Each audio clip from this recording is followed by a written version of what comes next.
KA Bullets YouTube channel. Hurry up, now tell us why you're here. I forgot about the backup racers from last video. So, there are also backup racers. This one is Zach Zepson. There's also Hollister, Gwenther, Henderson, who is Robert Henderson's son, McCoy, Banks, and Clarkson. Terry Carboni now has this look, which means now he's the number 5 at Chevrolet Motorsports, which means that Ricky Slood also left, and now he's the number 10.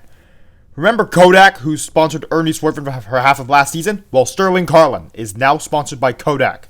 Shift Right Racing is mostly the same, but since Craig Shift Right retired, Misty Motocross is now racing at Shift Right Racing. The Pit Stops Revolting crew has Davey Apex succeed Don Alternators in the number 84 Revolting car.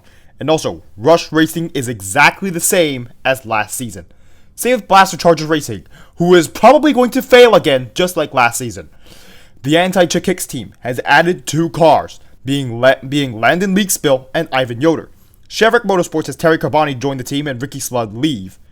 And Joe Gears Racing has Donald Morphy join the team, which means now there are 2 cars once more. And the Wood Brothers Racing has the same team as last season. And the new team, Alloy Wilson Racing, has Mark Burnsley the rookie and Thomas Tanrev. Now let's start with the season. Sadly, Neil Brackett died. He died while practicing for the Florida 500 this season. But when he crashed, only 3 cars noticed, and that was the King, WG Lights, and Larry Smith. This is sad, but there's an entire season that's about to happen. Donald Morphy will start at pole position, and he'll lead for the first 3 laps, but now he's out because of Dale Earnhardt, who will take the lead for 4 laps after that. But then he'll lose the lead to Larry Smith, who will lead just on lap 8 because Chuck Armstrong will take the lead from him, leading all the way to lap 28. But then WJ Lights would take the lead from him, leading for the next 2 laps. But then Ruby Easy Oaks would take the lead on lap 30 and lead to lap 36, where Chick Hicks is 3rd as of lap 36, where a bunch of things happen. Rusty Wheelhouse gets flipped! Andrew Axler is now out for 2 races, and Darren Ledfoot, Chuck Armstrong, Krusty Roder, Ruby Easy Oaks, Billy Oil Changer, Billy Ford, Ron Blaster, Johnny Blamer, and Jeremy Carfield are out! And Bill Racelot's down 2 laps, and Misty Motocross and Maury Clutchburn are down 1 lap. Dale Earnhardt would take the lead after the restart and lead for the next 2 laps before the King would take the lead from him, leading for the next 7 laps. But on lap 47, Dale Earnhardt would retake the lead from him, leading for the next 8 laps, where the King would once again retake the lead from him, leading for 4 laps before Dale Earnhardt would once again take the lead. But on lap 68, it's not the King who takes the lead, it's Clint Shiftright, who will lead all the way to lap 79, where the King will take the lead from him, leading to lap 97, where Chick Hicks is 10th on that lap. But then he makes Ivan Yoder get flipped and go airborne, and he's not out! But you know who is out? Kyle Traxon. But Ivan Yoder required so many repairs that now he's down 5 laps. The King went to pit, so Dale Carr will take the lead for 1 lap before the King will return to the lead. And he'll lead for 60 laps! How does any car lead for that long?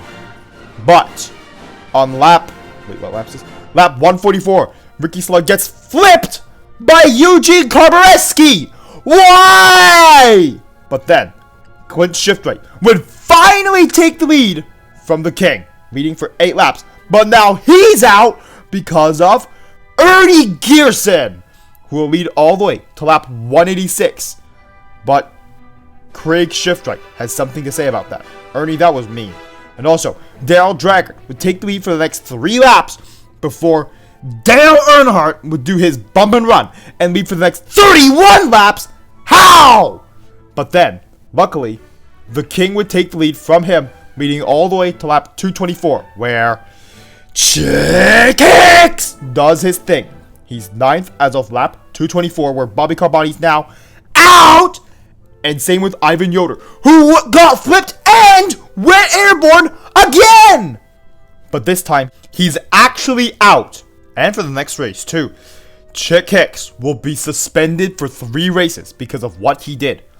Ernie Swerven would take the lead off the restart and lead for the next 26 laps. How? But then, WJ Lights would take the lead and lead for the next 110 laps.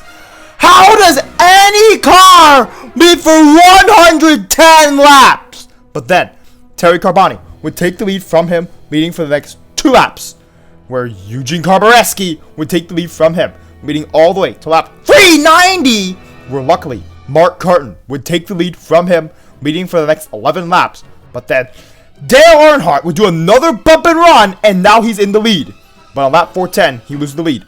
Misty Motocross also gets back onto the lead lap on lap 410. Sterling Carlin is the new car that will take the lead. He'll lead for 2 laps before the King will take the lead from him, leading to lap 415, where Ernie Gearson would once again take the lead. But on lap 426, what happens? Ken Schrader takes the lead. But he will remain in the lead to lap 448, where Hall Angus would take the lead, and he'd remain in the lead all the way to lap 455, where Mark Carton would take the lead for the next 3 laps after that. But then, Dale Earnhardt would regain the lead and lead all the way to lap 465, where Larry Smith would have to use all of his power to take the lead, and he'd remain in the lead for 8 laps. But then Ernie Swerven would take the lead from him and lead for the next 5 laps, where Jeff Gorvette would take the lead from him, leading for the next 9 laps before his teammate Terry Carboni would take the lead from him, leading for the next 3 laps. But on the start of lap 490, the King would take the lead and lead for the next 3 laps. But on lap 493, Dale Earnhardt would do his bump and run, leading for 2 whole laps. But then Larry Smith used almost all of his effort to pass Dale Earnhardt, but he lost the lead, and Bill Racelaw got back onto lead lap. But who took the lead from Larry Smith, you asked? It's Terry Carboni, who will take the lead on lap 495. But then Ernie Swerven would take the lead from him, leading to lap 498, where Sterling Carlin would take the lead from him, leading on the last lap to win the 1994 Florida 500. So Sterling Carlin gets his very first win in the 1994 Florida 500. And now, here's the top 20. There's actually a couple surprises, like Daryl Draggard in 5th, mostly to honor his fallen teammate Neil Brackett, Davey Apex in 17th, and Ward Burnton in 20th.